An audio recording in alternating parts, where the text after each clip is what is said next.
నేను సాక్షాత్తు the legend. మీరు హోమియోపతి డాక్టర్ అవ్వాలన్న కోరిక వారిదేనా? అది అమ్మే తత్వమని చెప్పారు. డాక్టర్ గాలి బాలసుందరరావు గారిని ఉండేవారు. అమ్మ ఆనాడు అంత దూరదృష్టితో ఆవిడ నాకు అది నేర్పించబట్టి దాదాపు కలిసి అంటే మీ ఊహ తెలిసి అమ్మతో వెళ్ళినప్పుడు ఆయన అలా చూస్తూ ఉండి ఈయన కళ్ళు ఎలా ఉన్నాయి, ఈయన ఇలా ఎందుకు, ఈయన చెల్లో కాంతి ఎందుకు వస్తుంది, అంత కాంతి ఎందుకు ఉంది వీడికి. టెన్షన్గా అందరూ వచ్చి అంటే పద్ధతిగా పేమెంట్లు ఇవ్వడం అవన్నీ అంటే పద్ధతిగా అంటే లాస్ట్ పేమెంట్లు ఎప్పుడు ఫైల్ అయ్యేది, అది వేరే విషయం. అది అందరూ చెప్తారు సార్. అది అందరూ వేటు సుందరరామూర్తి గారు తెర బయట గలగలగలగా తిరుగుతూ అలా ఇన్ని చేస్తూ నేర్పిస్తూ ఉన్న అమ్మ ఇంకా ఫైనల్ దశలో సార్ కష్టంగా ఉండేది మనసులో. చాలా నేనేం చేశాను నాకే తెలియదు, నేను ఏమేమి బ్లండర్స్ చేశాను, ఏమేమి తప్పులు చేశాను నాకే తెలియదు. అది పద్మశ్రీ వాళ్ళు రాదు. అందరికీ నమస్కారం. ఇవాళ ఆనందం ఏంటో తెలుసా? నేను సాక్షాత్తు the legend, the one and only Suryakantham garu కట్టిన ఇల్లు ఏదైతే ఉందో అంటే ఆవిడున్న ఇంటి ముందు ఉన్నాను. సో ఇదే సూర్యకాంత రెసిడెన్సీ అని పైన అంటే ఇక్కడ ఫ్లాట్స్ కట్టారు ఇప్పుడు. కానీ ఇదే స్థలంలో సూర్యకాంతం గారి ప్రేమ, ఆప్యాయత, గయ్యాళితనం, ఇంకా అనురాగం అన్నీ కూడా ఈ నెలంతా చూస్తుందన్నమాట.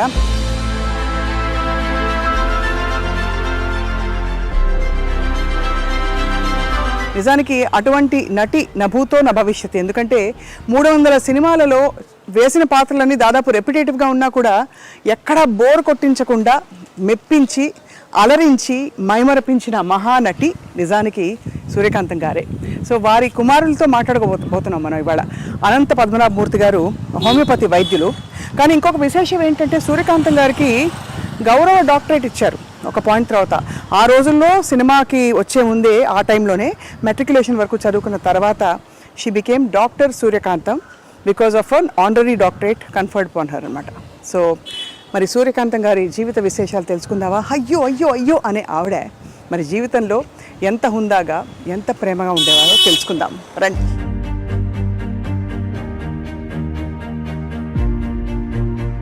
సో అదనమాట సూర్యకాంతం గారి ఇంట్లోకి అడుగు పెడుతూ ఇదిగో ఇది బిల్డింగ్గా ఇల్లుగా ఉన్నప్పుడు ఇది అనమాట నేమ్ ప్లేట్ సూర్యకాంతం అని. డాక్టర్ అనంత పద్మనాభమూర్తి గారు వారి కుమారులు హోమియో వైద్యులు, బాగా పరిచయం అన్నమాట, సుపరిచితులు. సో వారి ఇంట్లోకి అడుగు పెడుతున్నాం. రండి రండి రండి. నమస్కారం సార్. డాక్టర్ గారు ఇప్పుడు ప్రిస్క్రిప్షన్ రాయబోతున్నారా, అమ్మగారి విశేషాలు చెప్పబోతున్నారా తెలుసుకుందాం. అక్కడ రాగానే ఒక విధమైన కళ, ఫైర్ బ్రాండ్ కనిపించినాయి ఇంట్లో. అయితే మన ముందు సూర్యకాంతం గారు బాబా గారి భక్తులు చాలా అని వినికిడు అనమాట. సో మరిన్ని విషయాలు తెలుసుకుందాం. వీరేమో సూర్యకాంతం గారి కోడలు గారు అనమాట. నమస్కారం అండి. ఇక్కడ హోమియో మందులో వైపు అండ్ ఇక్కడ ఇటువైపు అంతా అవార్డులు, ఇంకా నవ్వులు, ఆశీస్సులు, పెద్ద పెద్ద వాళ్ళ ఫోటోలు ఉన్నాయి అక్కడ. చక్కని చిరునవ్వు, ఎంత గంభీరమైన పాత్రలు వేసిన, గయ్యాళితనం చూపించిన ఆ చిరునవ్వులో మాత్రం ఏదో ఒక ఆకట్టుకునే అద్భుతం ఉంది కదా. సో చూడబోతున్నాం, తెలుసుకోబోతున్నాం. అందరికీ మరోసారి సాదర నమస్కారాలు. అక్కడి నుంచి సంబరాలు మొదలైపోయాయి వీధి నుండి. మనం the one and only doctor Suryakantham గారి ఇంట్లోకి ప్రవేశించాం. వారి అబ్బాయి ఎవరంటే డాక్టర్ అనంత పద్మనాభమూర్తి గారు, హోమియోపతి వైద్యులు. సూర్యకాంతం గారి గురించి అసలు చెప్పక్కర్లేదు. ఎన్ని చెప్పినా ఎంత చెప్పినా మాటలు చాలవు. కానీ ఒక్కసారి ప్రయత్నిద్దాం. గయ్యాళితనం ఎంత గయ్యాళిగా ఉంటుందో నిరూపించడం ఆవిడకే సాధ్యమైంది. కోడల్ని రాచి రంపాన పెట్టాలన్నా, కొడుకుని చెప్పు చేతుల్లో ఉంచుకోవాలన్నా, అల్లుండి ఇంకా కూతుర్ని అందరినీ కూడా ఒక్కసారిగా ఒక్క గొంతుతో గర్జించి అదుపులో పెట్టుకోవాలన్నా వారికి మాత్రమే చెల్లింది. అలాగే 300 పాత్రల్లో నటించి ఆ 300 పాత్రలు దాదాపు దగ్గరగా ఉన్నా కూడా ఎక్కడ బోర్ కొట్టించకుండా నటించడం వారికే సాధ్యమైంది. And last but not the least, వారి పేరు ఆ తర్వాత ఎవరికి పెట్టకపోవడం కూడా వారికే సాధ్యమైంది.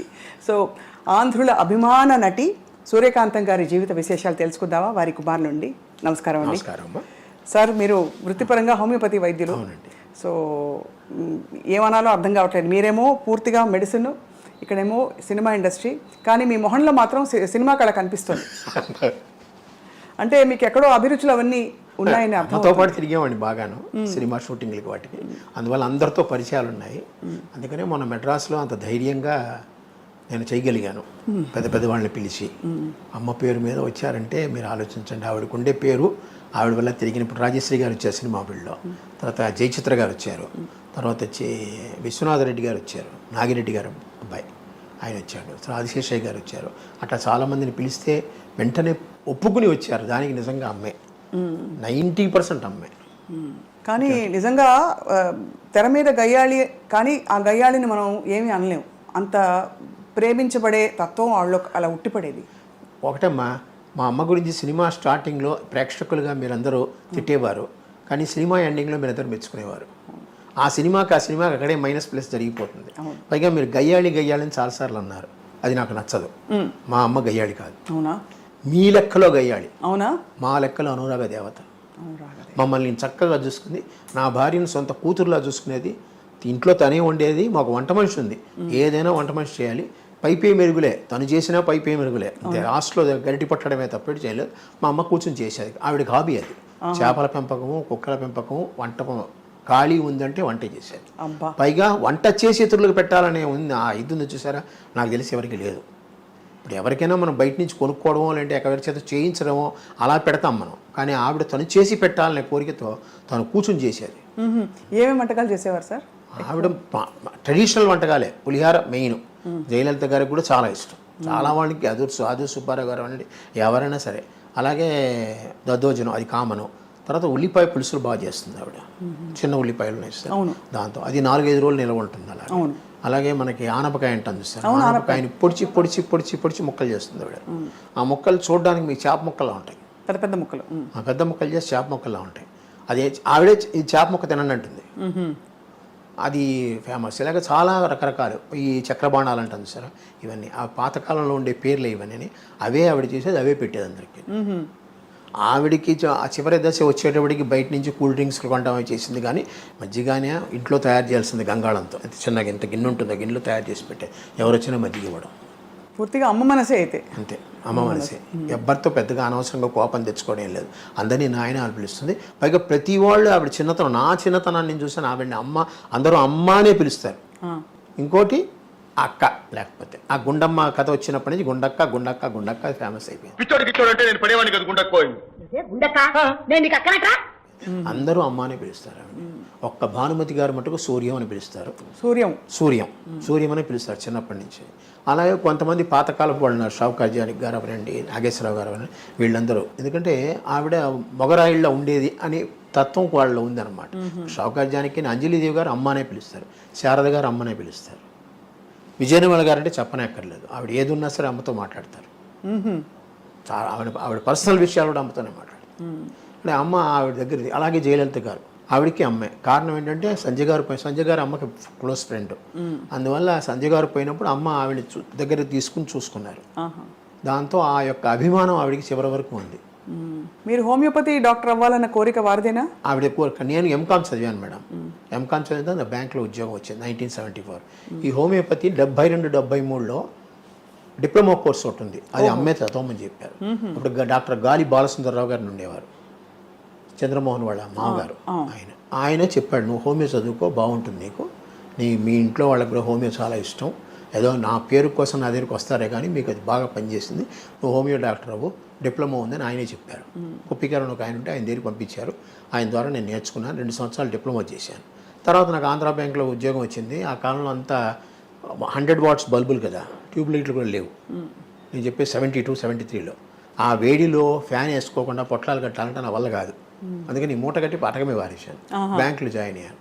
ఆఖరికి 2000లో నేను ట్రాన్స్ఫర్లు తట్టుకోలేక నేను రిజైన్ చేశాను జాబ్. అప్పటి నుంచి మళ్ళీ హోమియో నాకు జీవితం అమ్మ నేర్పింది. అమ్మ ఆనాడు అంత దూరదృష్టితో ఆవిడ నాకు అది నేర్పించబట్టి ఈరోజు నాకు పెన్షన్ చాలా తక్కువ వస్తుంది. నాకు వచ్చేది 32,000 అంత పెన్షన్.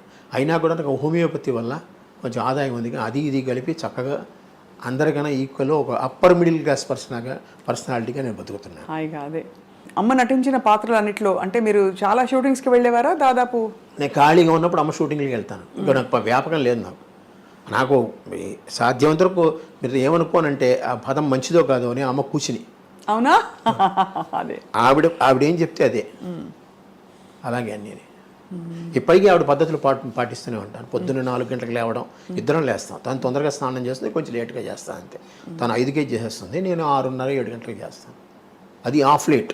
నా ఖాళీ అయిన పేపర్లు చదువుకుని లేస్తాను అనమాట. అట్లాగా ఆవిడ పద్ధతులు అన్నీ. భోజనం కూడా పొద్దున టిఫిన్ 8:30కి. అప్పుడు మేము సద్యాన్నం తినడమో, వేడన్నం పెట్టుకుని తినడమో, అన్నమే పొద్దున. టిఫిన్ లేవు ఆ కాలంలో, మాకు టిఫిన్లు లేవు. మా ఇళ్లలో టిఫిన్లు ఉండవు. ఈ బజ్జీలు, పూరీలు ఇలాంటివి ఇడ్లీలు ఏమీ ఉండవు. కావాలంటే బయట తినడం ఏమైనా. ఆవిడ అమ్మ పక్కకి బయట ఇష్టం లేదు, బయట తిండి ఏది పడదు. అందుకని అన్నీ ఆవిడే చేసుకుంటుంది, ఆవిడే తింటుంది, ఆవిడే పెడుతుంది. దాదాపు ఒక హీరోయిన్కి రావాల్సినంత స్థాయి గుర్తింపు అమ్మకి రావడం, అలాగే అమ్మగారి పేరు మీదే కొన్ని సినిమాలు, అంటే గుండమ్మ కథ లాంటి సినిమాలు